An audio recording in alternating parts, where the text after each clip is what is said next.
Hello friends, आज हम आप लोगों को ग्रेविटेशन के बारे में कुछ जानकारी दे रहे हैं। चूँकि एग्ज़ाम काफ़ी नज़दीक है तो आप लोग इसको ज़रूर अच्छे तरीके से देखें, ध्यान से देखें और that will be very helpful for you. तो सबसे पहले देखते हैं gravitational force F equals to होता है G m1 m2/r²। Where G क्या होता है, इसको हम लोग ग्रेविटेशनल कांस्टेंट के नाम से जानते हैं। ग्रेविटेशनल पोटेंशियल अगर यदि हम लोग को निकालना रहे कहाँ, फॉर पॉइंट चार्ज के लिए, तो V इक्वल्स टू यानी पोटेंशियल इक्वल्स हो जाएगा -gm/r।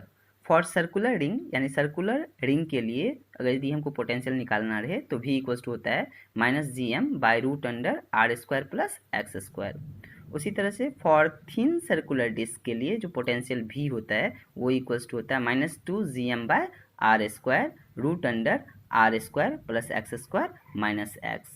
Uniform thin spherical shell के लिए यानी पोटेंशियल जो आउट साइड में होगा वो होगा -gm/r।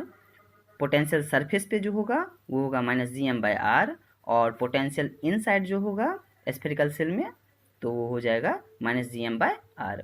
ग्रेविटेशनल एक्सेलरेशन यानी स्मॉल जी से इसको हम लोग डिनोट करते हैं, वो इक्वल्स टू होता है gm/r²। फिर नेक्स्ट पॉइंट था आपको variation of g with depth, यानी डेप्थ के साथ ये जो स्मॉल जी है एक्सेलरेशन ड्यू टू ग्रेविटी उसका वेरिएशन कैसे होता है। तो जी इनसाइड जो होगा वो अप्रॉक्सीमेटली जी 1 - d/r होगा।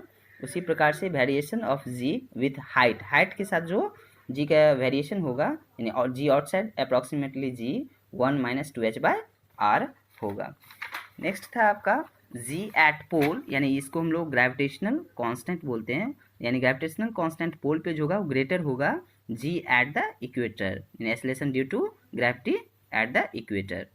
नेक्स्ट है the centripetal force required for orbital motion, यानी ऑर्बिटल मोशन में लाने के लिए जो सेंट्रीपिटल फोर्स रिक्वायर्ड होता है is provided by the gravitational pull. जो किसके द्वारा प्रोवाइडेड होता है, gravitational pull between the sun and the planet, यानी सन और प्लैनेट के बीच में ग्रेविटेशनल पुल क्रिएट होता है जिसकी वजह से एक ग्रेविटेशनल फोर्स लगता है और सेंट्रीपिटल फोर्स जो होता है वो रिक्वायर्ड होता है ऑर्बिटल मोशन को प्रोवाइड करने के लिए। नेक्स्ट है ग्रेविटेशनल फोर्स जो होता है वो ऑलवेज इंटाइसिंग, यानी the acceleration due to gravity diminishes, यानी एक्सेलरेशन ड्यू टू ग्रेविटी जो है वो डिमिनिश करता है यानी घटता है एज द हाइट और डेप्थ, कैसे, हाइट से और डेप्थ से, from the earth surface increases.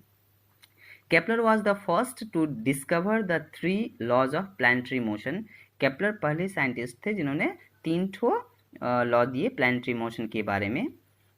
The universal velocity, the minimal velocity at which an item must be thrown to escape the gravitational attraction of the earth is known as escape velocity। Generally लोग escape velocity के बारे में पता नहीं होता है, लेकिन जो escape velocity होता है वह मिनिमल वेलोसिटी होता है जिसमें किसी एटम को फेंका जाता है ग्रेविटेशनल अट्रैक्शन से दूर, जिसको हम लोग बोलते हैं escape velocity। Acceleration due to gravity at certain depth, यानी कुछ सर्टेन डेप्थ पे एक्सेलरेशन ड्यू टू ग्रेविटी जो होगा यानी जी डी इक्वल्स टू होता है जी 1 - h/r। उसी तरह से acceleration due to gravity at certain latitude, उसको फाई से डिनोट करेंगे तो जी फाई इक्वल्स टू होता है जी -r ω² cos² फाई। फिर है ग्रेविटेशनल फील्ड स्ट्रेंथ, अगर यदि हमको निकालना रहे तो E इक्वल्स टू, यानी ये है फील्ड स्ट्रेंथ है E इक्वल्स टू F/m, वो इक्वल्स टू होता है, चूँकि फोर्स इक्वल्स टू होता है mg, I/m कैंसिल आउट तो क्या बचा g। ऑर्बिटल वेलोसिटी जिसको हम लोग v नोट से डिनोट करें तो वो इक्वल्स टू होता है √g/r।